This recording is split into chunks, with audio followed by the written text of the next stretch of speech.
Salmon মাছের আত্মকাহিনী। Frozen salmon মাছটা পুরোটাই কিনেছিলাম সেদিন। এরপর সহজ একটা রেসিপি খুঁজে বের করলাম। কয়েক পিস স্যামন মাছ নিয়ে ধুয়ে পরিষ্কার করে লবণ, ব্ল্যাক পেপার আর লেবুর রস দিয়ে ম্যারিনেট করে রেখেছিলাম। এবার প্যানে বেশ খানিকটা বাটার নিয়ে গলিয়ে নিলাম। এরপর ম্যারিনেটেড স্যামন মাছগুলোকে ভেজে নিলাম।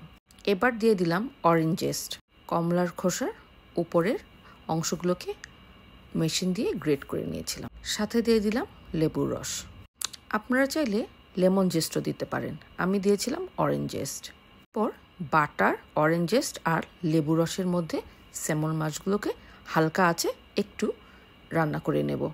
যেহেতু এটা মাছ, রান্না করতে খুব কম সময় লাগবে। এবার মাছগুলোকে আমি উঠিয়ে নিচ্ছি।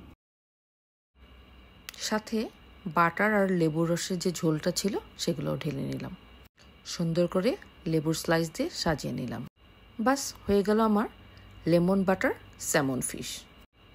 এবার কিন্তু খেয়ে দেখার পালা। হ্যাঁ, আমি খেয়েও দেখাবো আপনাদের। সত্যি কথা বলতে আমি আসলেও ভাবিনি এটা খেতে এত মজার হবে। আজ তাহলে এতটুকুই। আল্লাহ হাফেজ।